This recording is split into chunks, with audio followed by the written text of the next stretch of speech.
Oh, you can hear. That's super, no problem. What I might do is see whether it's worth doing. Here we go. Now, I might even be able to switch to. Right, I won't be a second. Sorry about this. Just that. I don't know what that is. Close that. Shut that down.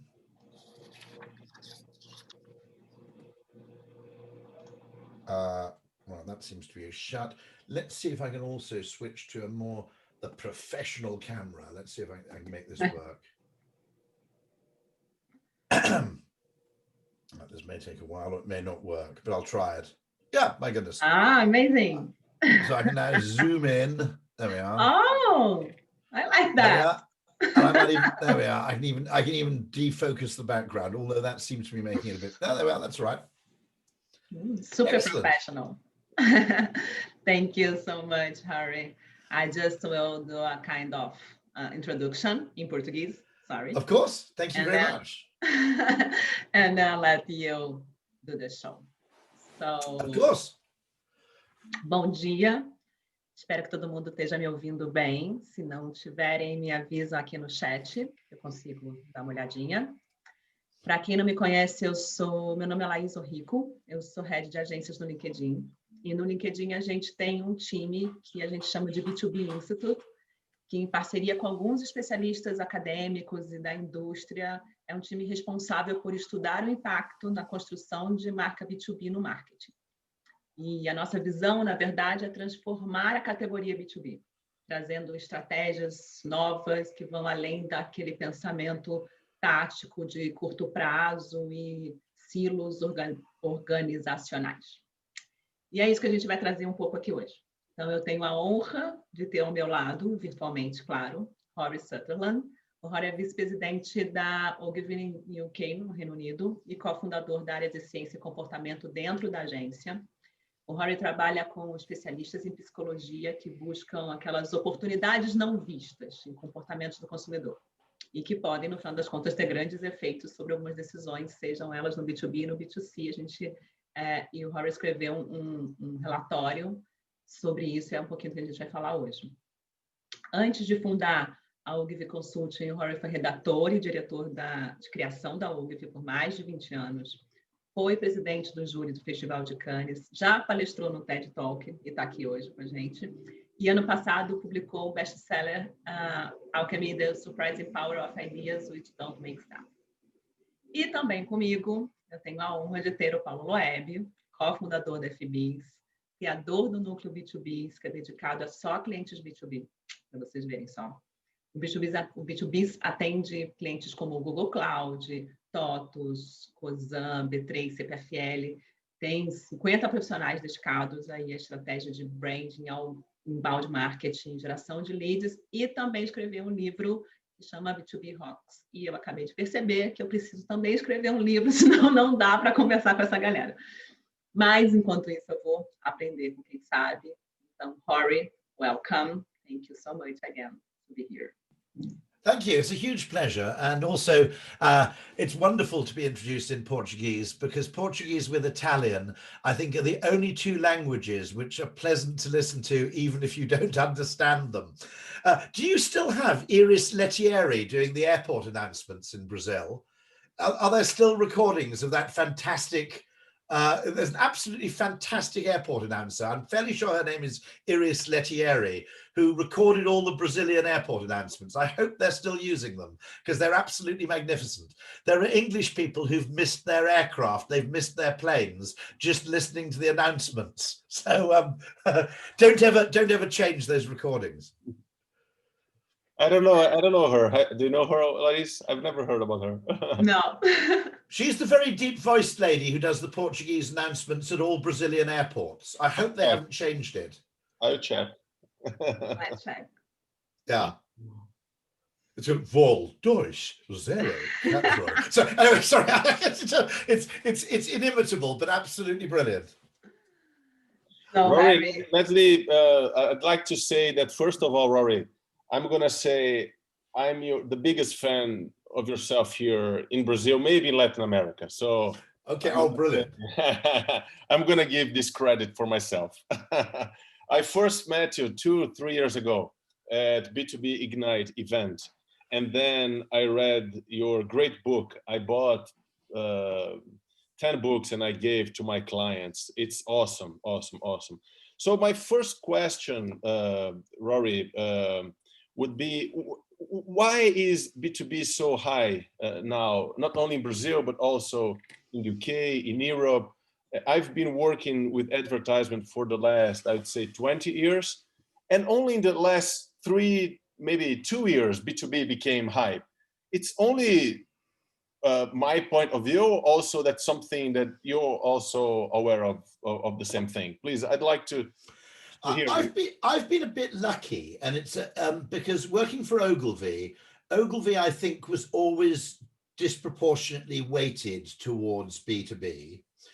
And probably the historical reason was when we won American Express going back to the 1960s, that caused Ogilvy to have a very strong investment in direct marketing.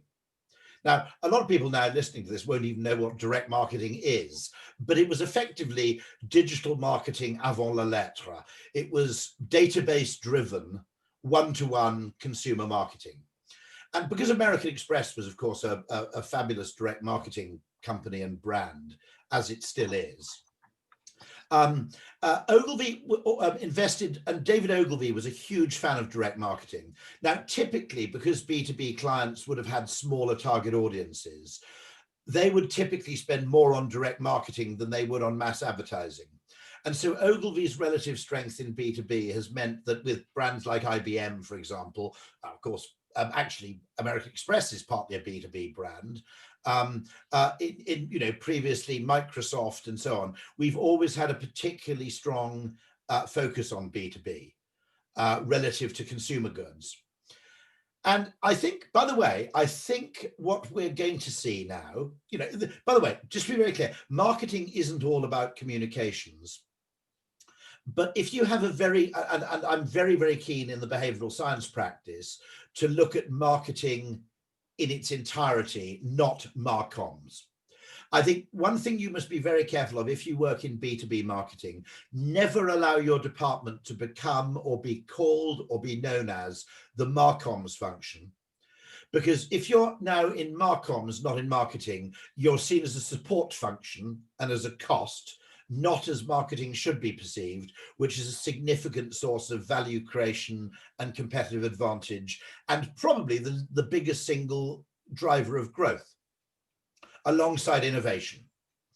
So I don't want to make this a marcoms conversation, but nonetheless, if you think about it almost in the terms of Marshall McLuhan used to talk about hot media and cold media. And his famous phrase, Marshall McLuhan was actually made famous by an ad agency. It was the agency of Howard Luck Gossage in San Francisco that plucked McLuhan from obscurity and made him into a kind of intellectual rock star. And what McLuhan would say is that when he said the medium is the message, his point was that the kind of media we spend our time consuming have an effect on us psychologically. That, print media, typically cold, email, very cold, are different from warmer or hotter media, such as, say, movies or television. Okay. Now, what we see, I think, in the last, if we're looking at this in a very broad scale, B2B communication, but both within businesses, internally and externally, was very, very weird in that it was either almost completely cold, it was kind of textual, spreadsheets, PowerPoint decks, or worst of all, perhaps email or a conference call. It was entirely transactional, okay? And then you had this huge gap where there were no hot media except face-to-face, which was dinners out, golfing days, conferences, trade fairs, networking events, okay? And so B2B, when I talk about B2B in the very wider sense, a large part of B2B marketing has always been face-to-face. But there was this ridiculous gap between kind of sending someone an email and flying to Frankfurt and meeting them for dinner. You know, and I see video conferencing and effectively the fact that the world has had a crash course in not only video conferencing, but also webinars and things of that kind. I see it as so important. I'm actually slightly concerned that Ogilvy hasn't yet effectively called a meeting and said, what's our Zoom strategy? I mean, I don't mean literally a Zoom strategy, but what is our new, how do we reorganize our business to take advantage of the completely different communication space we find ourselves in? So should we in part become a broadcaster? Nudgestock had 120,000 people viewing it. So it used to be 500 people face-to-face by the sea in Kent. And we had to be really, really careful about marketing it because you obviously wanted students to come along and be welcome. But equally, you could only give away 50 student tickets because you needed to reserve 50 seats for the, you know, marketing directors and clients. And obviously you couldn't invite just everybody because there was a cost, there was a constrained space, and there was a limited number of seats, and there was a catering cost and, you know, a marginal cost for everybody who turned up. And then suddenly you have this world where basically we just said, okay, we'll just market this to anybody. You know, if your kids are a bit interested in behavioral science, let them come to Nudgestock because it costs us nothing. And it doesn't have to be live. I watched most of your content in Nudgestock for a month, I would say. And I said to clients, you know, it was the best experience I had was online instead of in Kent. Well, it's so funny because I agree with you. And funnily enough, I didn't watch all of it live because even though I was presenting, I realized that I couldn't really be alert for 14 hours a day. So even in my case, when I was kind of hosting Nudgestock, there were, you know, 2 hours or 3 hours of content where I went and made a cup of tea and I watched it later. And I still go back and rewatch them. And so actually the extent to which I think we can literally reinvent businesses around this. Well, it's not only a technology, it's rather like the fax machine, in that the fax machine existed for about 50 years. Well, actually it existed technically for 100 years, but the fax machine sort of existed for 30 years. Actually, I've realized your younger people don't have a clue what a fax machine is. Do you? Oh God, how do I find a better analogy for Gen Z? But I had a friend who had a fax machine in the 70s, and he had a machine in London, and his office in Los Angeles had a fax machine, and they just sent contracts back and forth to each other. They didn't know anybody else with a fax machine really, so it wasn't much use. And it was only when it hit critical mass that it became really, really valuable. And Zoom is exactly the same. It's kind of network economics in that the pandemic forced Zoom to a point of critical mass. And since we've reached that point, even if a vaccine turns up, I don't think our behavior will revert to what it was before. And so the whole form of business to business information exchange, marketing, selling, promotion, we have an opportunity to completely reinvent it and, to use Marshall McLuhan's language, to make it much warmer. Because I think it was all a bit factual and transactional. At a very simple level, you can sell over Zoom, you can't sell over email, really. So that really, I mean, that really excites me about B2B. The other interesting thing about B2B is, of course, most, even companies we think of as B2C, Google is really a B2B company. Facebook is really a B2B company, okay? You know, in that nearly all their revenues are derived from businesses, not individuals. And Facebook's mixed. I mean, Facebook's a hybrid because you can pay for YouTube Premium and so on. And Google's mixed.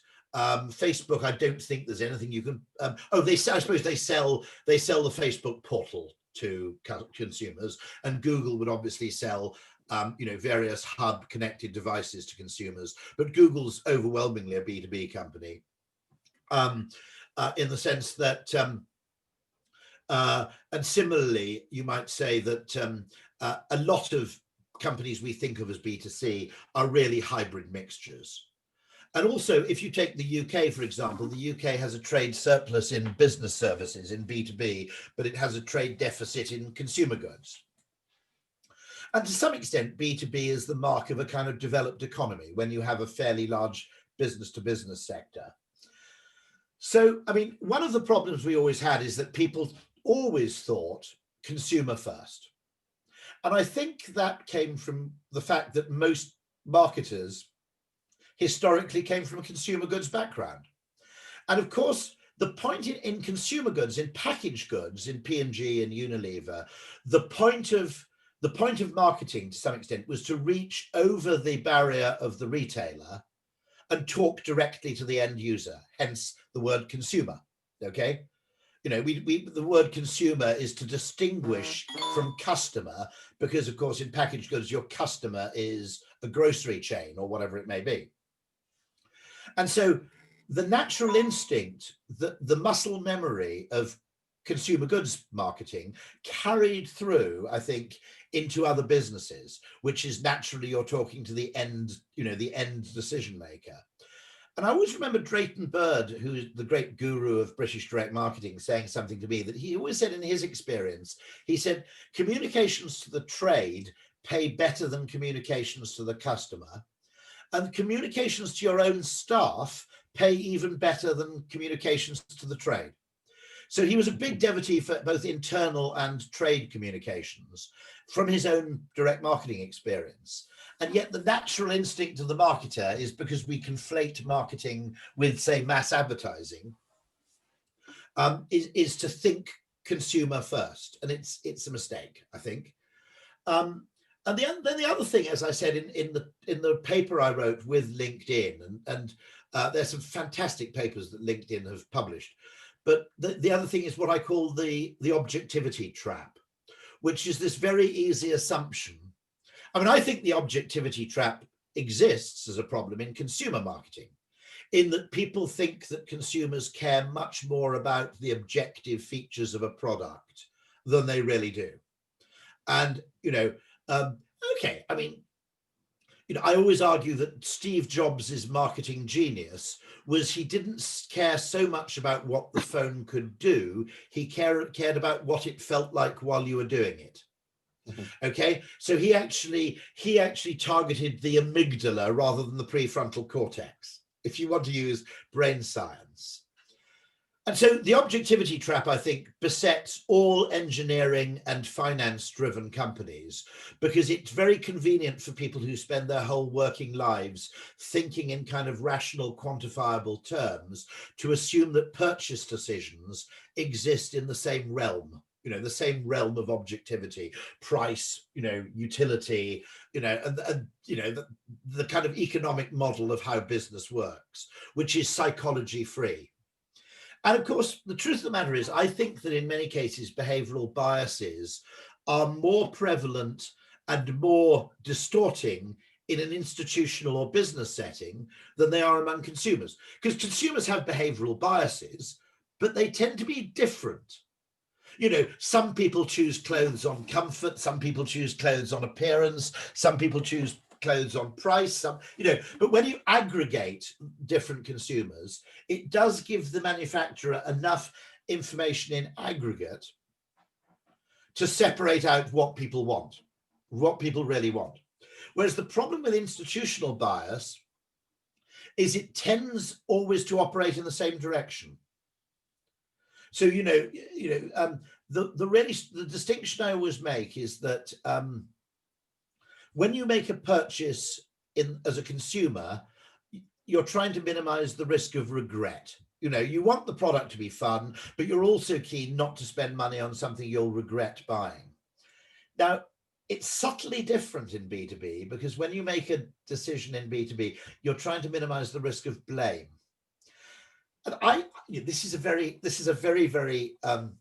cynical point, but it's worth making. I spent my first 20 years in advertising thinking that when I presented an advertising campaign to a marketing director, what he was really going to think is this really creative, mold breaking and brave? And will it sell the product? And will it attract a lot of attention? Will it create conversation, et cetera? And then it took me 20 years to realize deep down, deep in the amygdala, what he's really thinking is, how the hell am I going to present this to my boss? Okay. And the other thing he's thinking is, sometimes campaigns don't work, not necessarily because the campaign doesn't work, but because there are other circumstances. Okay. And the other thing he's thinking is, if this fails, will I get blamed for the failure of the product launch?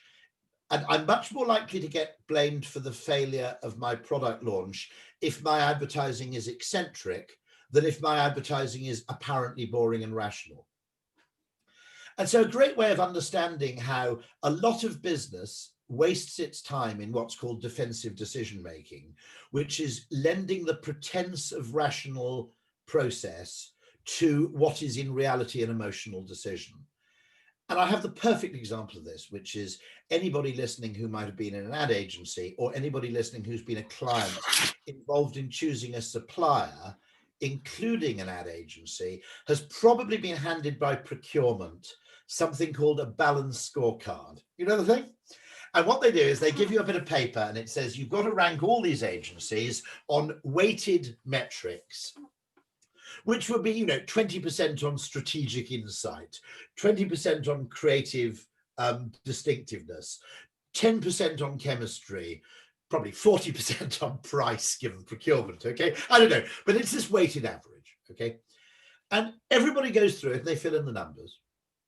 And then if you meet anybody who's been through that process a few weeks later, particularly after they've had a couple of drinks, and you say, can you be honest with me? Did you really add up all the numbers and then decide which agency to appoint based on your score? And they go, of course, I bloody didn't. I decided which agency I wanted to win, and then I backfilled the numbers to get the result I wanted. And an awful lot of business activity is an awful lot of management consultancy, I would argue, is driven by creating the rational scaffolding to support an emotional decision. You know, an emotional construction, and the effort is all in constructing the rational scaffolding that gets you there. And actually, the scaffolding is sometimes a limitation on business innovation, because some of the most brilliant business ideas, you know, in my book, I talk about consumer ideas like Red Bull, for example, or Amazon Prime.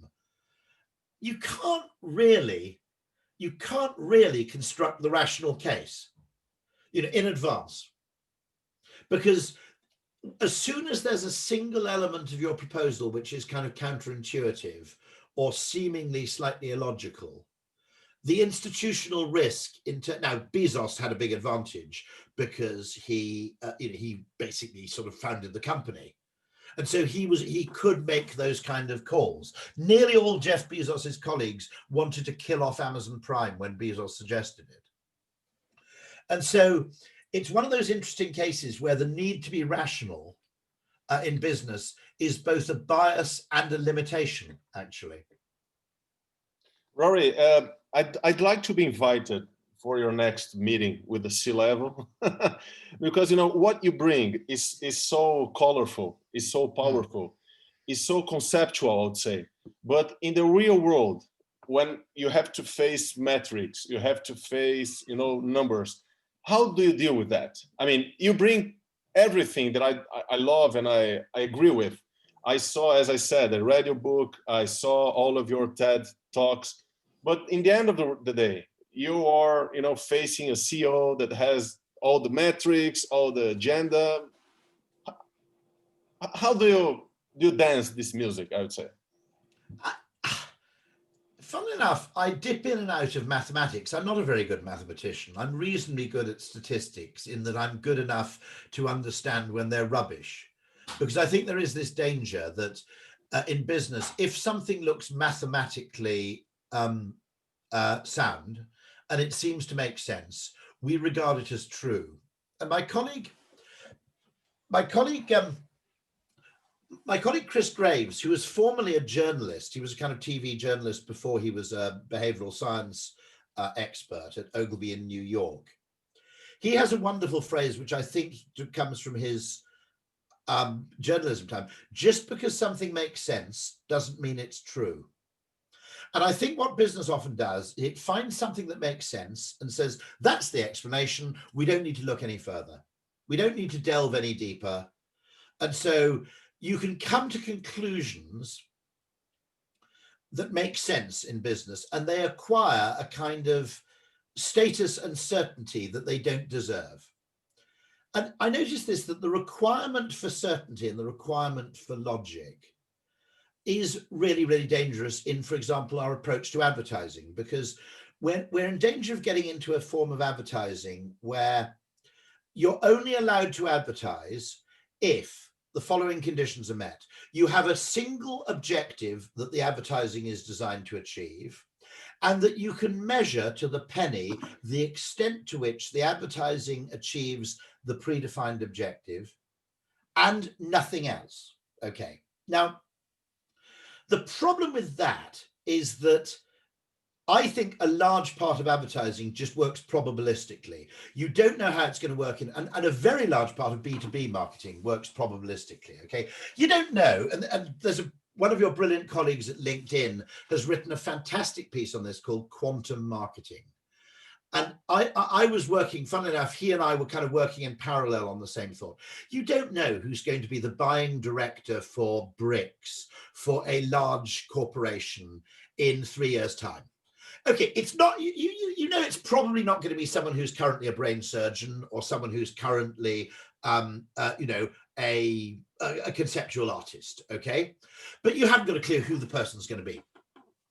And so to some extent, what you've got to do is you've got to do mass media advertising, most of which doesn't work.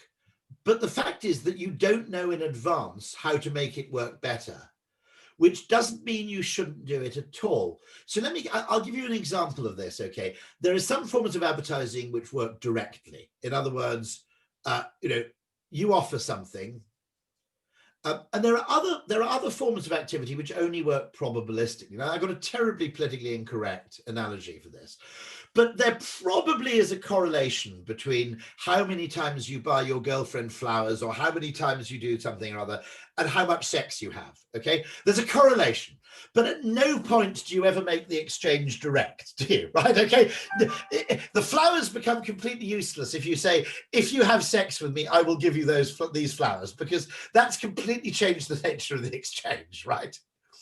And the point is that there are many things you need to do in marketing where the cause and effect will be separated by several removes. And one of them is just fame, okay? Which is, if I heard the most extraordinary explanation about why fame is valuable for retailers, by the way.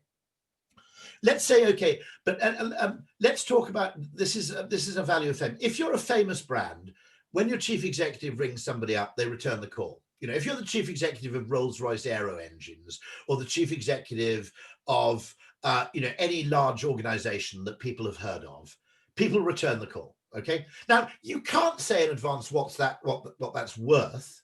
Okay. But it's hugely valuable, right? People come to you with good ideas. Talented people want to work for you. People work for you for less money because they want to work for a famous company, because it has value on their CV.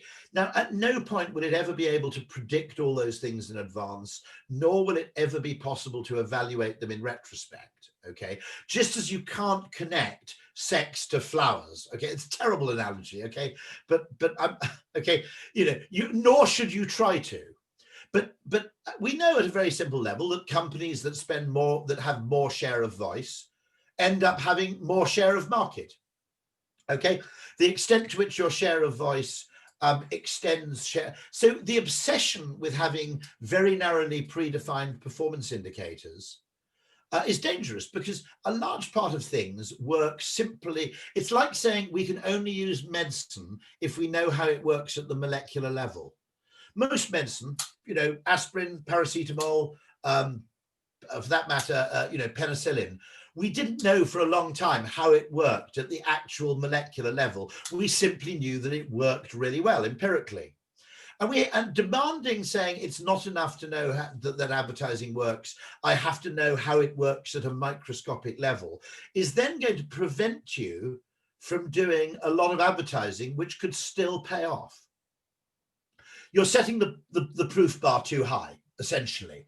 Now, interestingly, if you notice as a B2B company that all your other your competitors find it conceptually very difficult to, you know, to advertise in mass media, that's a very good reason to advertise yourself, because you can enjoy disproportionate share of voice through your competitors' unwillingness to do the same thing.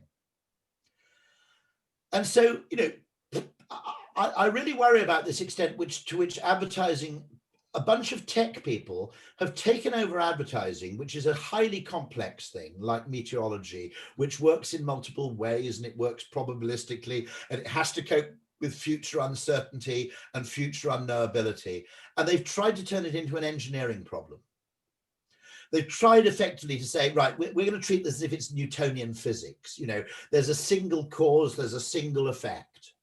And of course, nothing about human behavior resembles that kind of simple, linear, you know, input, output. It's vastly more complicated than that. And economics, of course, does us no favors because it's created a model of the world in which marketing wouldn't need to exist. You start by assuming perfect information and perfect trust, okay? Now, if you had perfect information and perfect trust and stable preferences and all the things economists assume for their models, marketing wouldn't need to exist. So as a result, people in the business who've studied finance or engineering or economics tend to see marketing as a cost, not a source of value creation. But I'll give you an example about marketing being probabilistic, which is Drayton Bird, who is the direct marketing guy, and David Ogilvy, who is the advertising sort of god within Ogilvy, always had one argument. They got on really, really well, okay, really fantastically well, and they agreed about practically everything. But David always criticized Drayton Bird for doing a lot of public speaking. David said, I think to be honest, I think David didn't like public speaking and found a post-rationalized reason to only deliver one speech a year. And he said, Drayton's always flying around the place giving talks to people. And I've done public speaking, David said, and it never brings in any business. And of course, what David was oddly missing there was the fact that Ogilvy is famous brings in business. You just can't connect it to an individual speaking engagement. It's not that you go and give a talk in a conference and immediately 5 people come up to you with a check for £500,000 and say, I want you to work on this. It never works like that. Okay. But what happens is you end up on a new business pitch roster and someone's seen you speak and they say, could you be involved in this project? Because I was really interested in what so-and-so said. So I rang up Drayton recently. He's about 84. Okay. And I said, what do you think about that argument when David is on video attacking you for giving all these talks? And he said, yeah, the thing is, he said, the thing about giving talks is I did it at first because I hadn't got enough work to do. And so I might as well go and give some talks. What I discovered is there's about a 5-year lag between starting to give talks and getting any business. And Drayton said, the interesting thing though is that I still get people coming to me with problems and with budgets because of a talk I gave in 1994. So if you turn advertising into this kind of engineering problem where if it doesn't measure, it shouldn't count, you're hugely limiting the potential scope of the, and Mark Ritson, I don't know if you know Mark Ritson, wonderful advertising academic, but also a very, very good speaker. He makes the same point, which is we have this stupid debate, which is it digital measurable performance marketing or is it mass brand advertising? Oh, he said, it's stupid we're having the debate because we already know the answer and the answer's always the same and it's both.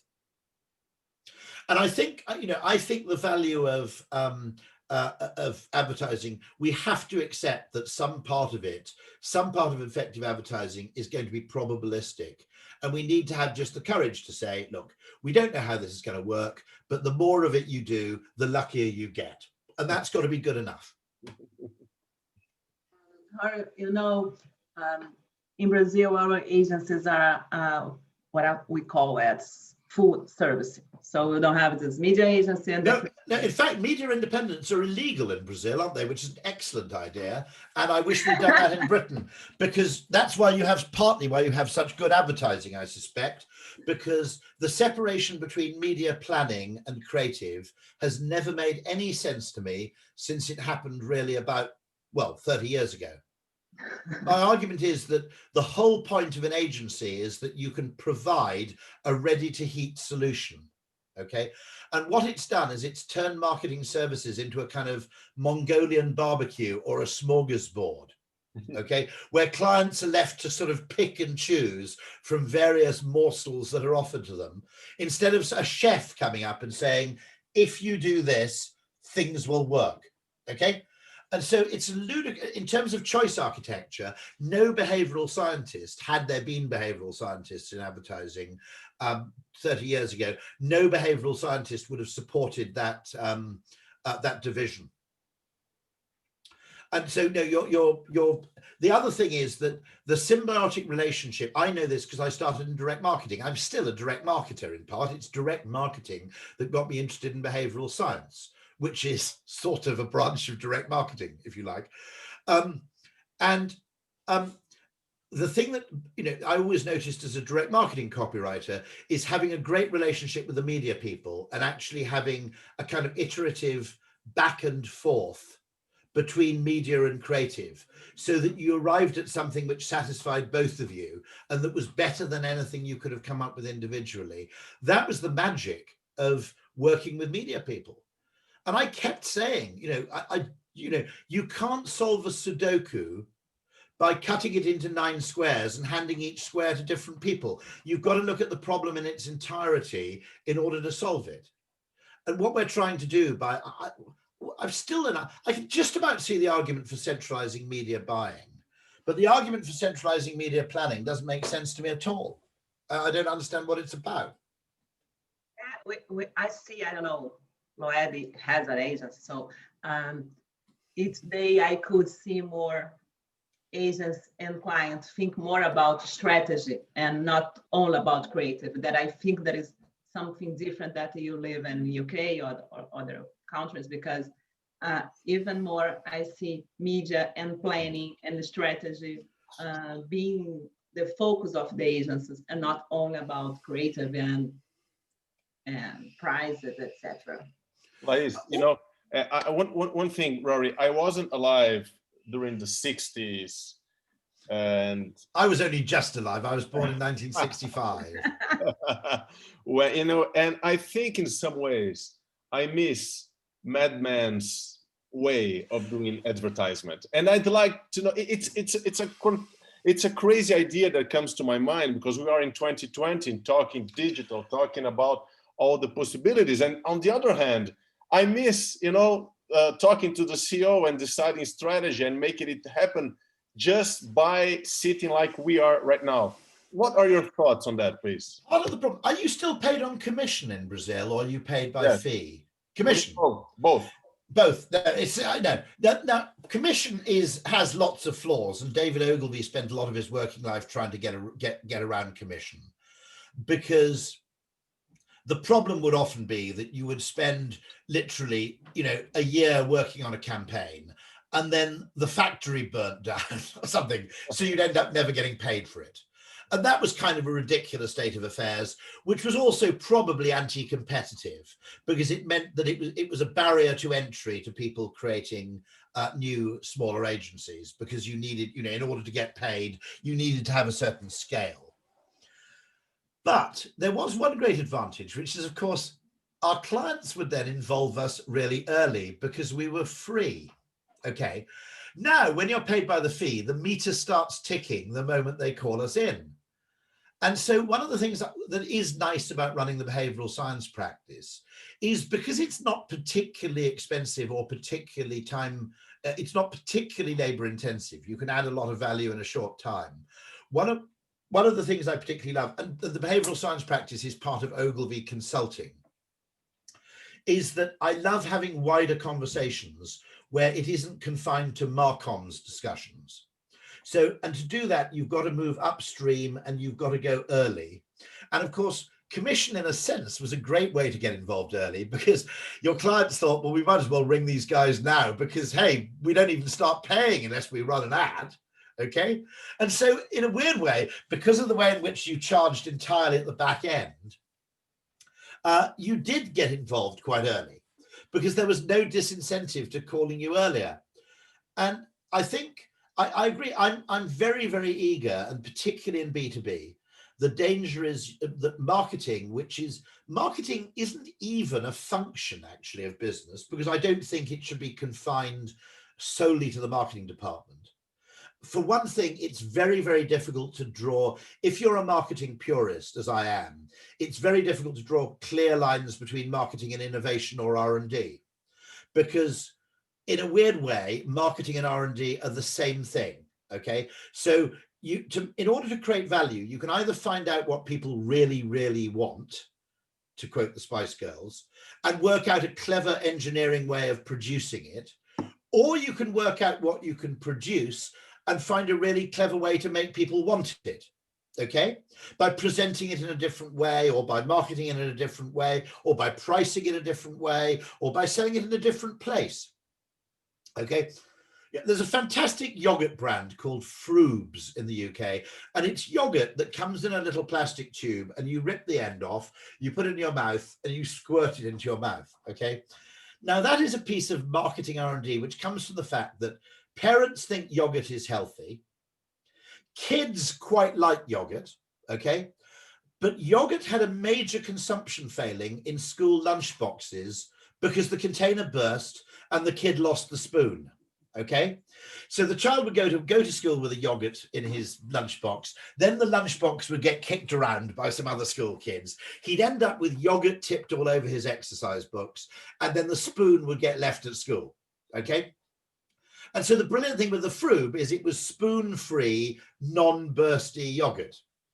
Now, that's a mixture of innovation and marketing, isn't it? It's fantastic insight into a consumption occasion, but it's also the engineering skill necessary to think of producing it in a tube, okay? And the interesting thing there is I think marketing and R&D should actually, in a sense, be in the same discipline. But then marketing isn't really even a department, in that it's actually a way of seeing the world. Most businesses, most of the time, look at the world through a balance sheet perspective or a shareholder perspective. And it's equally important that there's someone who looks at what the business is doing from behind the retinas of its customers.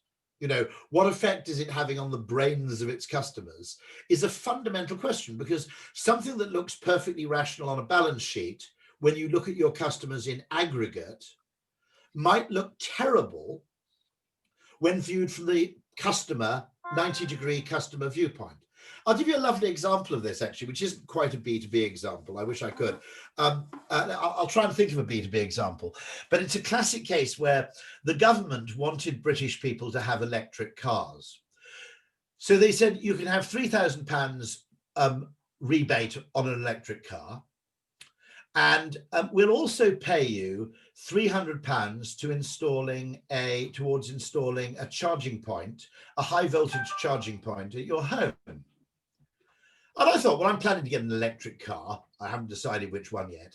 So I might as well take advantage of this. Now, to them as economists, that's totally rational. You're subsidizing the charging point and you're subsidizing the cost of the car, okay? And so I ring up these people and say, I'm not quite sure what car I'm going to get, but I'd quite like one of these electric charging points. In fact, I've got about 6 neighbors who would share the cost. So it might be a good idea to have 3 charging points for different kinds of electric cars. Can I have the subsidy, please? And they said, no. What? Why not? I said, because you've got to prove you own an electric car before we can subsidize your electric charging point. And I said, but I'm not going to get a bloody car until I know I can charge it. I don't want to risk having 3 years with a bloody electrical cable coming out of my bathroom window. And so what they completely failed to notice is they looked at the thing in terms of aggregate economic costs, but they didn't look at the path dependency effect. And I mean, I think Zoom is much more important than most people think it is, because of a path dependency issue, which is that there was no gap between emailing people and talking on the phone and having a full-blown meeting. Now, in terms of cost, let's say I want to do business with a company in California. And there's a company in California that's quite interested. This has happened several times, okay? And they're quite interested in behavioral science. And I think of this company and I go, well, look, basically there's a 10% chance here of £200,000 worth of business, okay? Is it worth me flying to California with a colleague, return air tickets, 2 nights in a hotel, 4 days out of the office by the time you've got there and back, and, you know, £6,000 of travel costs for a 10% chance of £20,000? No, because I've got billable work I could be getting on with, okay? It's not, the opportunity cost is too high. And then I'm going to ask a different question, which is it worth 2 hours on Zoom for a 10% chance of £200,000? Well, unless you're Bill Gates, yes, right? You know, unless your time is genuinely worth more than, you know, £10,000 an hour, which I don't think applies to any of us, then it's worth it every time. And so the extent to which we can actually engage in contact, what you might call contact that's in between an email exchange, which will never go anywhere, ultimately. It'll never turn into business. And then spending a fortune on producing huge, great decks and, you know, and everything else. Now, previously, of course, in B2B, it was probably networking and trade fairs and the Cannes Advertising Festival and all those kind of things, which provided that kind of intermediary space. And now actually Zoom, and I genuinely think that B2B businesses do need to reinvent themselves around this technology every bit as much as B2C retailers reinvented themselves around the web. Let me enjoy this point to ask you, we have a question for the participants. In your opinion, which B2B brands have done the best work exploring behavioral science in the last years? That's a very interesting question. Because I don't know, there must be some. I don't know of any B2B companies that have in-house behavioral science experts in an actual department, unless you include a few entities like Google and so forth, and you include those as B2B entities. I know one thing I love about behavioral science, by the way, and it was something I always disliked about being in big advertising, which was in a big ad agency, you kind of had this thing, which was, well, if you've got £300,000 to spend on media, I can help you. But until then, there's nothing I can do. And the great thing about behavioral science is you can help really small companies. But I'll give you a couple of B2B examples, some work we did on Adobe. Okay, and I'll tell you what happened. So a bunch of people were subscribing to Adobe products in businesses. And that's mostly a B2B tech brand. And it turned out that when you rang to cancel your subscription, the first question they asked, which had been asked by their kind of data people, was, when they ring and cancel, can you please ask them why they're canceling? So you got people to reiterate the reasons they didn't want the product anymore. And so changing their mind was really, really difficult, because they just effectively enumerated 5 reasons why I don't want this Adobe subscription anymore. And when we changed it to, can you tell us why you first subscribed to Adobe? When you first subscribed, can you tell us why you chose Adobe? And you got them to list some positives. The retention rate was worth 1.6 to £2 million a year in just retained subscriptions. We've also got a few cases where adding a couple of words to a call center script will have an absolutely immense effect on customer behavior.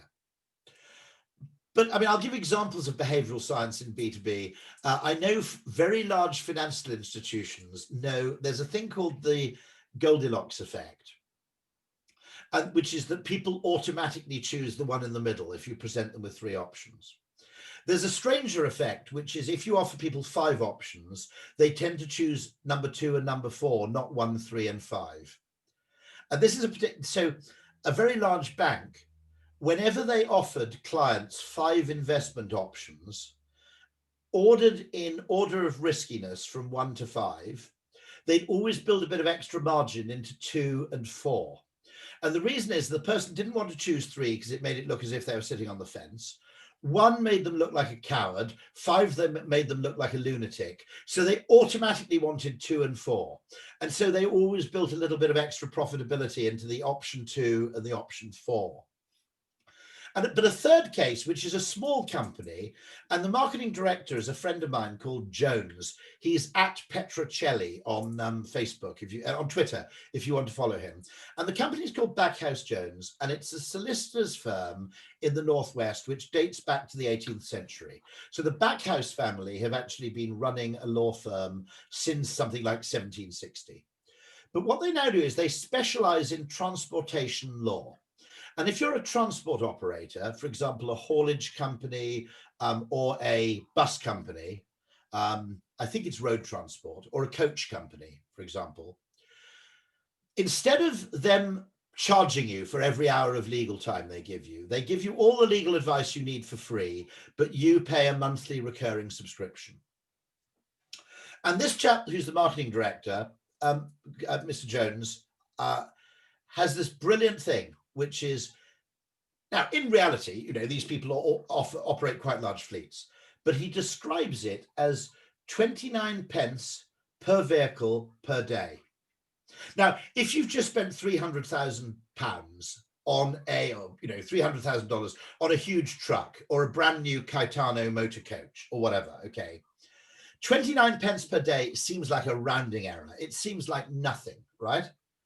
And he even, when he speaks at transport conferences, he leaves 29p underneath the chair of everybody in the room. And when he gives his talk and says, we can offer you free legal services effectively for 29p per vehicle per day, he says, if you reach under your chair, I've paid for your first day for you. And there's 30 pence underneath the chair.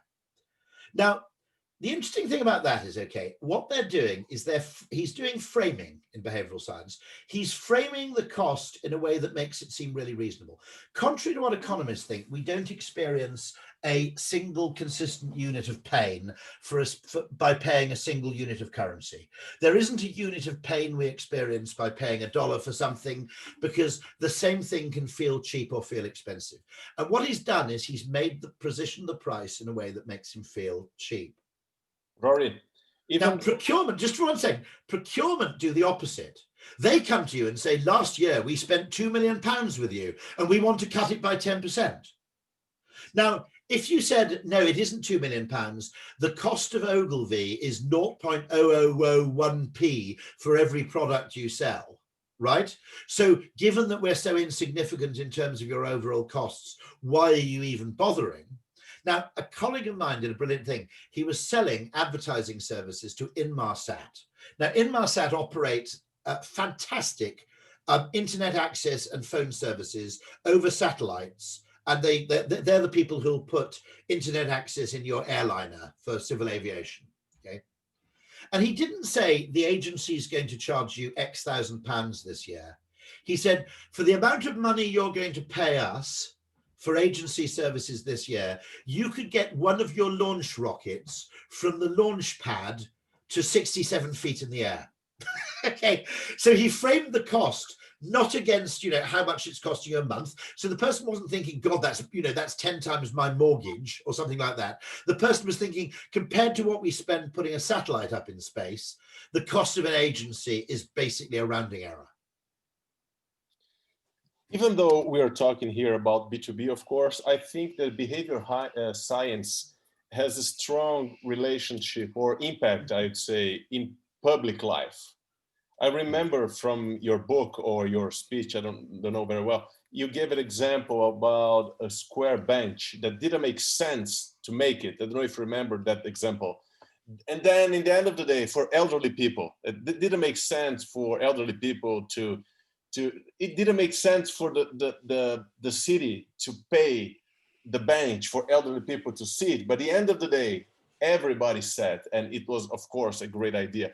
So I think that my question is, do you apply your concept in London or in cities or in countries around the world, or your clients are only B2B or B2C clients? Governments are potential clients of yours? I like to apply it for my local cafe, where I said to my local cafe, you're on a busy road, even when it's raining, put chairs and tables, they're waterproof chairs and tables, obviously, put chairs and tables out on the pavement, on the sidewalk, because from 300 yards away, people can see there's a cafe, but they can also tell that you're open, because the fact that you've left your chairs and tables out means that you're serving coffee.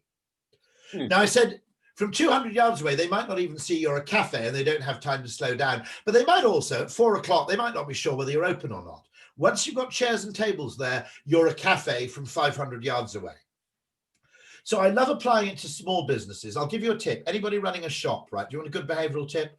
1, Never, ever tell someone who is already in your shop that you're closed. Because you're thinking, I close at 5 o'clock, this person is in my shop and it's 5:03, so I'm technically closed. You think you're perfectly within your rights, and you are, okay, you're within your rights. He will interpret that as a personal insult. That he will take that personally. On the other hand, if you lock your shop at 5 o'clock, right, and don't put a close sign on, just lock the door, right?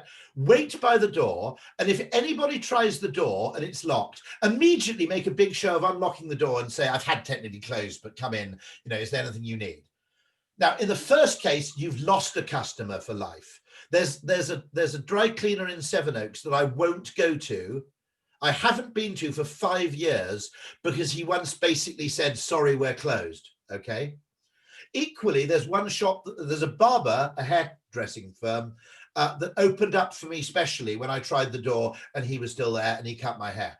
Now, that is because business measures objective metrics and it sets objective targets, okay? Consumers, our emotional state and therefore our behavior is not remotely correlated neatly to objective characteristics. So closing time, opening time appear on a spreadsheet. Status or feeling insulted versus feeling flattered don't appear anywhere on the metrics that businesses are trying to pursue. So businesses are pursuing metrics which are totally inefficient in terms of creating the emotional response you want to in a customer. And the great thing is, it's not just B2B, it's not just B2C, it's not just big companies. Literally, government is probably one of, and in fact, Brazil has, if I'm right, you have a few really clever mayors in certain cities who are adopting this in really, really clever and experimental ways. And one plea, by the way, any case study from behavioral science from Latin America, especially Brazil, please email me the story, because we want Nudgestock to have much more Latin American presence. I know there's a very interesting guy who is the advisor to the mayor of Bogota, who I'd like to have speaking next year at Nudgestock. But we'd like to have a much bigger, the reason we didn't have, to be honest, we didn't know the event was going to be global until we'd half planned it already. Okay, so we thought we were limited by who we could fly over. But I'd love to have a much bigger Indian presence, a much bigger Southeast Asian presence, much bigger African and Latin American presence next year. So any great stories, please let me know on Twitter, where I'm at Rory Sutherland, or let me know by email. Thank you so much, Rory.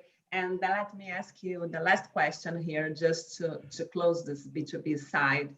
And we have a question that is, in your opinion, we are a long way to create a chair on the board that should be the guardian of B2B marketing. Do you think that we have to go to this way? Sometimes people are rebranding the marketing director or creating a chief growth officer, which is quite interesting. I think the idea of a chief growth officer is a really important reframing of marketing, because one of the dangers is that in so many large, when I went into advertising, 2/3 of ad spend was packaged goods. It was Unilever, P&G, Reckitt Benckiser. You know the sort of scene. Brewers. It might have been people selling beer. They were doing most of the advertising. Now they had a big marketing culture, and there was a marketing guy on the board, right? They're now down to 25% of ad spend in the UK. And the people who've made up the slack are like insurance comparison websites, mobile phone networks, cable television providers, broadband providers. It's a completely different kind of company culture. And in companies with a very strong engineering or finance culture, like insurance or tech, or indeed, telephony, it's got an engineering culture and a financial culture, and those people tend to despise marketing instinctively, and they see it as coloring in. And a friend of mine is the marketing director of Direct Line, which is one of the largest insurance companies in the UK. And a guy was seconded to the marketing department from something like data analytics. And on his first day, he turned up in the marketing department and said, I don't know why they've seconded me here because I'm rubbish at drawing. So the one thing we need to do is marketing a hell of a lot better than we've been doing to date. And one great thing about behavioral economics is it's a bridge between a marketing mindset and a financial vocabulary. Okay, it's a halfway house vocabulary, which is part financial, part psychological. Now, if I went to a finance director and said, I'm here to talk to you about psychology or marketing, he'd go, I'm a busy man. Why don't you just piss off and leave me alone? But if I go to a finance director and say, I'm here to talk about behavioral economics, it's got economics in the name. Okay. Now, to me, I'd rather not have economics in the name. You know, adding economics to something doesn't necessarily make it better. It's like behavioral pedophilia. You know, that just, you know, it's not right. Okay, you know, to me, okay, I don't, you know, the word economics is, I'm highly skeptical about economics. But to a finance director, he now goes, well, I probably better listen to this because it might have a bearing on my figures.